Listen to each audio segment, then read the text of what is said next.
What's going on, guys? So today I have a very special guest with me here. It's gonna be a very informative video, so make sure you stay until the end because you're gonna learn a lot of stuff about taxes, how to structure a business so they can make the most out of it. So with that being said, go ahead, introduce yourself.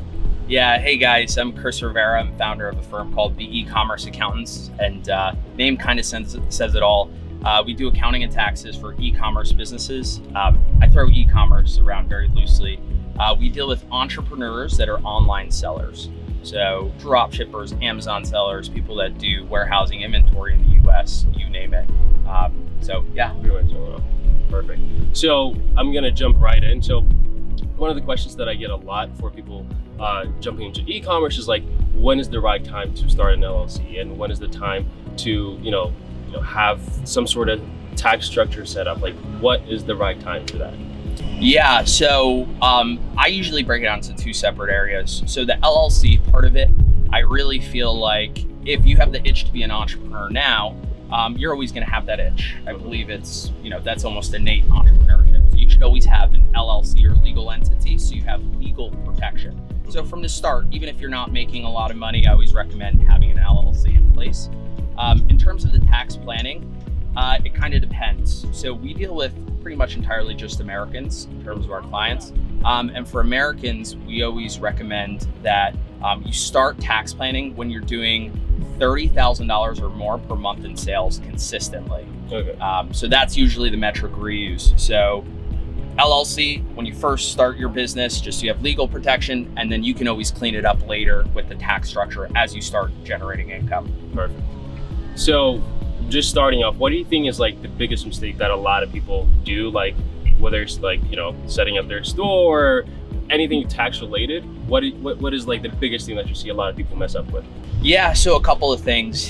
I'm a data guy, so I believe data is super important. So maybe I'm biased because I'm an accountant, but just having a good sense of what your numbers are, and just making data-driven decisions. How do you know when to kill a product or an ad set if you don't know how profitable you are, in terms of that product or ad set, et cetera. So to me, it's very much understanding your financials, because at the end of the day, you're a business person and you're in this game to make money, So understanding whether or not you're profitable or not, or your margins, et cetera, I think that's super important. So that's really the bookkeeping side of it. Once you really start generating a lot of income, tax planning is super, super important. I'm shocked at times to see people that come in through the funnel, chat with us, and we talk through their tax structure, even people that work with CPAs or accountants or enrolled agents, and they just don't have sophisticated tax structures, even though they're a high earner. So that's definitely, as you start making money online, especially over that $30,000 per month threshold, you need to start getting strategic with your planning, and that includes taxes. Gotcha. So one of the other questions that I get a lot is, when should you start charging sales tax? Like, how does it work? Is it based off of the state that you live in? There's just a lot of misinformation out there. So I feel like people should definitely understand like how that would work. Yeah, so sales taxes is very complex. So just to break it down, because the reason why it's such a huge question right now is because the sales tax rules just changed federally. So sales taxes is a state level tax, but there's a federal court ruling that dictated sales taxes for all the states. And now you no longer have to have a physical presence in a state to have to do sales taxes in that state. So for example, if you were located in Massachusetts? Maryland. Yeah. Okay. So you're in Maryland. So even though you don't have a physical presence in California, there might be a situation where you have to do sales taxes in California. But realistically, I'm a risk-based approach type of person. I get, as an entrepreneur, you may not have the resources to do sales taxes in 50 states. It's just not worth the investment to do that. Yeah. So my recommendation is that you do sales taxes in the states you have a physical presence in. Yeah. So for you, for example, it'd be Maryland. If you warehouse inventory in, let's say, California, that's a physical presence. I would recommend doing it there, because if you have a physical presence, there's a lot of risk. If it's just economic presence, meaning you just have sales in a state, then it's likely a lot less risky. So in terms of when to start, it's difficult in the beginning because sales tax taxes are complex. You have to register for it, kind of like a driver's license. You have to make sure you're charging your customer sales taxes. It's just a complex process. So my whole idea is wait, just that's an area where you're going to have risk in the beginning. But once you start earning substantial amounts of income, it's an area that you want to start to plan for and mitigate that risk, because it is something you can get audited for, get hit with penalties, interest, etc. So in the beginning, I always recommend grind it out, just focus on making money, raise that bottom line, and then when you start to get more substantial sales, it's definitely on that to-do list to get organized. So another question is, what are some of the tips that we give for international sales? Because there's a lot of people that want to get into e-commerce, dropshipping from like all around the world. So how does it work when it comes to like selling products in the US? Because most of the time they start just selling products straight to the US, even though they don't live there. So how does that work for people like that? Yeah, so one of the biggest questions I get, and it gets quite complex with foreign entrepreneurs, but the cool thing about foreign entrepreneurs is there is a lot of tax planning stuff that you can do. So what happens a lot of times is, let's say you're a dropshipper, for example. I know a big part of your audience is dropshippers. So if you're just dropshipping into the US, you have no physical presence in the US. As long as you're not an American citizen, then it's very low risk. Even if you have an LLC, that's like the number one question I get. It's like, hey, I'm in France, I have an LLC in the US, and I don't know if I have to pay taxes in the US, right? And how it works is, if you have an LLC in the US and you're located overseas and you're not an American, all you have to do is report to the IRS the amount of money that you took out of the country.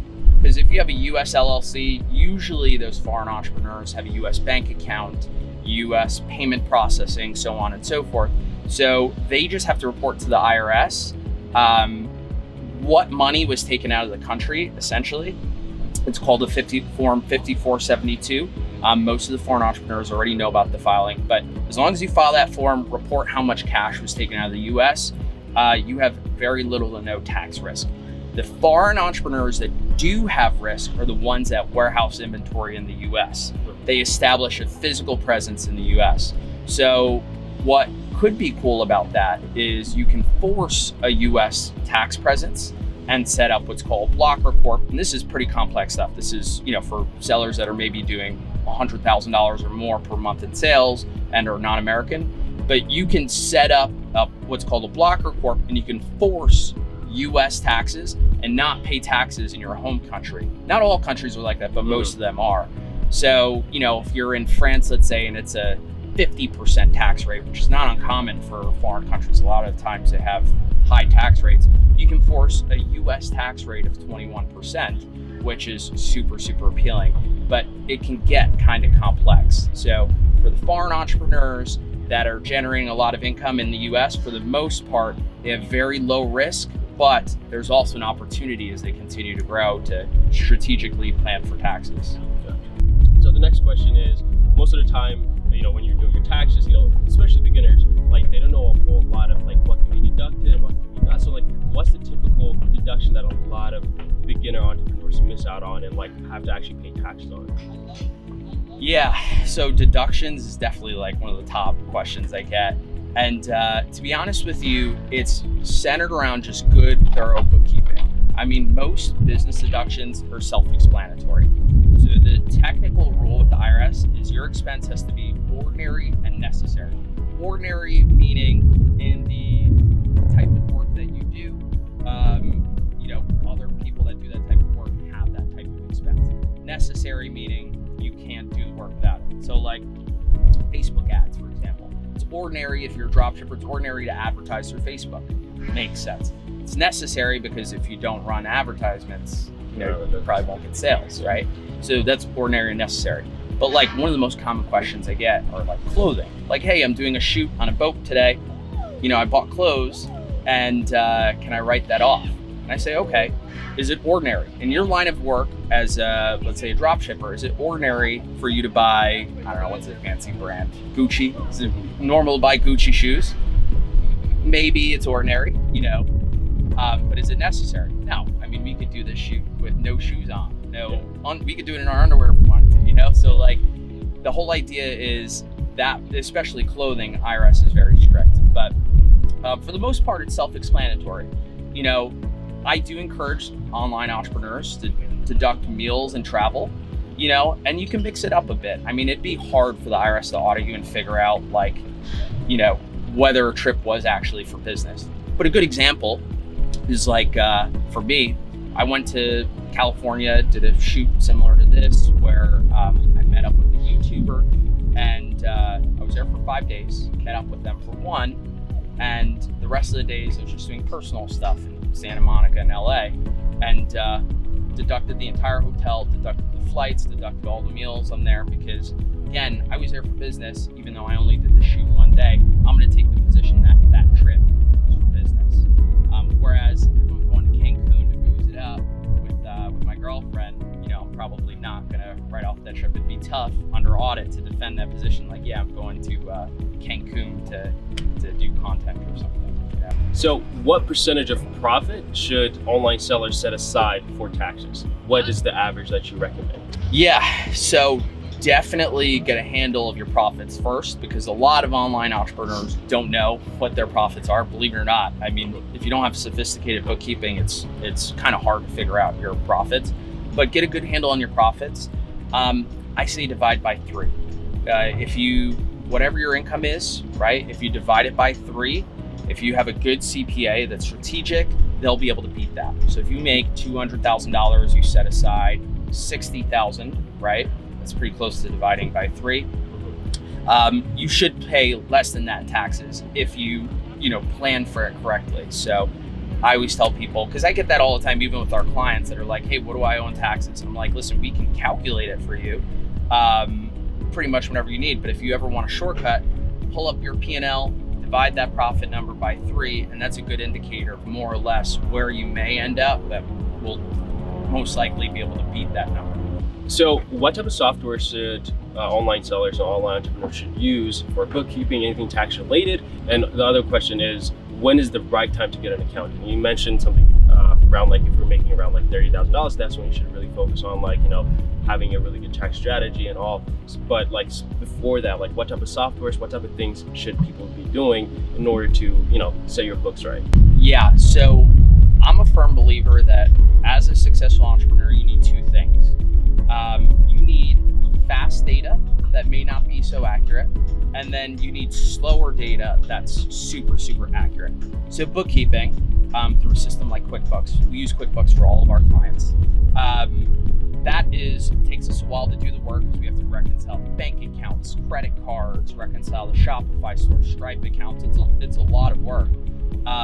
So that's slow, but it's super, super accurate. So if you're doing your taxes, tax planning, etc., or even making business decisions on your actual profits, I highly recommend that you use a system like QuickBooks specifically to do bookkeeping. But QuickBooks and bookkeeping in general is slow. And as an entrepreneur, you probably already have systems in place that show, you know, you can't have a leak in your business or losses in your business go a month. Like, if I'm sending you monthly financials, you can't wait a month to see if you're losing money, because you might be out of business or you might lose a lot of money, you know? So I always recommend that entrepreneurs have a process in place to get daily financials. And usually that's done by the entrepreneur themselves. So, you know, I've seen different entrepreneurs do it with sheets. You know, I hate seeing sheets when we do tax returns for people, because I always think there's going to be mistakes. It's not very accurate. It's very manual in nature, but it's quick to do. So that's a good way for you to, on a daily basis, every other day, weekly, etc., for you to see, hey, yesterday, last week, did I make money? Did I lose money? Am I bleeding money? You know, so on and so forth. So for that, I always recommend either having a sheet or a system like Order Metrics could also be really great. A lot of my clients use Order Metrics, Lifetimely. A bit of a spoiler, we're actually working on a direct competitor to Lifetimely and Order Metrics, specifically for online entrepreneurs. But we're still like 3 or 4 months from that coming out. But for now, definitely recommend using a tool like that, because in an automated way on a daily basis, you just open up your phone and you see if yesterday you were profitable, last week you were profitable, so Yeah. on and so forth. And for everyone that don't know what order metrics and all, it's like pretty much a software that tracks all the expenses that you have. Most of the time, like your subscription costs, you can add that manually actually, your transaction fees and all those different expenses that you don't really see up front, even your advertising cost, and it will tell you the exact amount of profit that you've made in a day, and you can, categorize however amount of length that you want to look at your profit for. So it's a pretty cool app for you to use. Obviously, it's not going to have all the expenses, but there's some things you can add manually so they can have like a good idea of like where you are, right? You might not be super accurate, but like it'll give you a sense of where you are in terms of your profitability. So a lot of you guys know, if you follow this channel, that I've sold my business a few years ago, and one of the things that I realized when doing that is the tax is not the same as just like regular income. Can you tell us a bit more of like how that whole tax stuff works when it comes to like actually selling your business?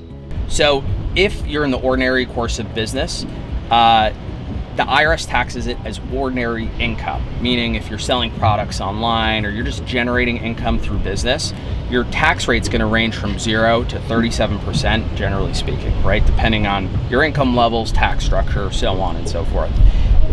But when you sell your business, you're actually selling an asset, and that's actually not ordinary income in the eyes of the IRS. It's actually like no different than you taking a cryptocurrency or an asset you own, like a watch or whatever, and selling it, right? So the way that that's taxed is whatever your gain is on the sale of that asset, it's taxed at the capital gains tax rate. And that tax rate ranges from 0% up to 20%. Usually when people sell their business, it's a very lucrative amount. So what winds up happening is they max out that tax rate and it stops at 20%, as opposed to if you're really crushing it as an online seller and you're making a lot of money with no tax planning, you can go all the way up to 37% plus state income taxes. So if you're selling your business, generally speaking, the way the IRS taxes it is at 0 to 20% a range for your tax rate. So one of the things that I struggled with starting off was like finding the right accountant, because like not a lot of them understand how this whole online business model works. So it was just kind of a struggle to like explain what the charges are, like, and it was just a hustle, right? So based upon your experience, I know you had clients that went from different accounts to you, where you're actually more experienced in. What do you see a lot of like other accountants like miss out on, like when it comes to like tax reporting, whatever it is? Like, what are the common things that most accountants don't understand when it comes to doing tax for e-com? Yeah, so it's kind of ironic, and I feel like I'm giving up proprietary information, but a lot of accountants get scared away from e-commerce because generally speaking, it's a high volume transaction business. If you're really scaled up, you can have thousands and thousands of transactions per month, right? And the basic training for an accountant is you need to reconcile each and every transaction. So as soon as an accountant sees that you have thousands of transactions, they immediately get worried. They immediately start quoting you ridiculous rates, or like I've seen clients literally get fired by their accountants because the accountant's like, you're making too much money. I don't know sales taxes. You have too much risk. I can't do business with you anymore. We don't deal with e-commerce, which is quite ironic because sales taxes is complex. I'll throw that out there. We do that and it's not easy to do. So I get that side of it. But in terms of accounting for e-commerce businesses, it's actually simpler than a lot of accountants don't realize. Because yeah, it's a high volume transaction business where there's thousands and thousands of transactions, but you don't have to reconcile each and every transaction through QuickBooks, right? You're basically duplicating the work. If you as an entrepreneur wanted to see on a transaction level, whether you charge sales taxes, whether you did a refund, whatever the case is, you can go directly to Shopify. You can go directly to Stripe or ClickFunnels or whatever your sales channels are, Amazon, you name it. You can get that information there. So as long as our QuickBooks account matches the sales channels that you have, we don't have to duplicate the work as long as we're anchored into somewhere. So if ever you have a question, yo, Chris, did we refund so-and-so customer? I'm not going to go to QuickBooks to check that because my team would have done that manually if we're reconciling every transaction. Instead, I'm going to go to Shopify payments and check to see what happened with that transaction because it's more reliable data. That's the that's where the core information actually lives. So when would you recommend for people that are in the e-commerce space to look for an accountant like you, who's like is very focused on like a niche market, which is like e-commerce and online sales? When do you think that's the right time? So in the beginning, it's pretty low risk. So in terms of, let's talk about tax planning first. Tax planning is really relevant for people that have huge tax bills, right? So if you don't have a huge tax bill, you're pretty low risk. So even if you have an accountant who doesn't fully understand what you do, it's hard for them to make mistakes or miss out on opportunities, etc. So the thresholds I use are if you have a 1099K or not. So if you do get a 1099K, for those of you who don't know, that's a form that comes in from your payment processor when you do 20K or more per month, not per month, 20K or more in sales in a year. So if Stripe sends you a 1099K or Shopify or PayPal, etc., at that point, we recommend that you get an accountant to do your tax return, because that form also gets reported to the IRS. So that creates some risk. But again, if Stripe sends you a form for $30,000, chances are your profits were $4,000 or $5,000, and the tax risk on that is very low. So at that point, we recommend you get an accountant. But once you start doing significant sales, like $30,000 or more per month consistently, that's when you have significant tax risk. And that's when we recommend that you start to consider going to someone who specializes in what you do specifically. So if you're in e-commerce, go to an accountant who understands e-commerce solely. If you have an agency, same thing. So when you're really making, a lot of money, that's when you should consider niching down for sure. So what I'll do, guys, is if any of you guys are interested in actually having Chris help you with your tax planning, and you pretty much do it all. So what I'll do is I'll leave the link down in the description where you can go ahead and reach out to Chris, and he's gonna make sure to take care of you. And I don't really bring on people or products or services if I don't truly believe in them. So if you really want to get value out of this, make sure you go ahead and click the link down in the description. And with that being said, one last question that I have for you is, what's the best tax planning that people can do to save money on taxes? Depends on a lot of things, but I'll break it into a couple categories. If you're an American, having some sort of corporation makes the most sense. So people might be like, oh my God, I have an LLC, what am I gonna do? Corporation, if you have an LLC, you can do a special tax election where legally you still have an LLC, but you can elect to be treated as a corporation for tax purposes. So if you're an American, either an S Corp or C Corp makes sense once you're earning substantial amounts of income. If you're overseas, it depends on so many different things, but generally speaking, having an LLC set up in the US, and then for the foreign people, there's no way around it. Consult with a professional, someone who knows international taxes, just to make sure you're not getting hit twice, here in the US and locally in your home country. So for tax planning, S Corp 99% of the time is best. C Corp if you live in certain places or have certain income thresholds, and if you're overseas, LLC to start with, but it can depend on a lot of things. So for people that want to work with you so that they can have tax saving and all that stuff, what does the process look like? How do they reach out to you? How does that work? So we have a funnel that people go through, and basically we have two categories of the way we work with people. So the first one is we're tax planners at heart. So we do the bookkeeping, we do the sales taxes, we do tax returns, we do it all, right? But where I think we provide the most value is saving you a lot of money in taxes. And in order for us to save you a lot of money, you have to be making a lot of money and paying a lot of money in taxes. So if you're in that situation where you're doing $30,000 or more per month in sales, you fill out the lead form. We'll get you on the phone for a free consultation, talk about your situation specifically, where you live, what type of business you have, etc. We craft a tax planning strategy around you. And if you want to work with us, great. We get started right then and there. And if we're maybe not the best fit for you, at least you have the information there for if you want to come back in a couple months, or if you want to go to market and find a better solution for you. So that's if you're a high earner, that's one side of the spectrum.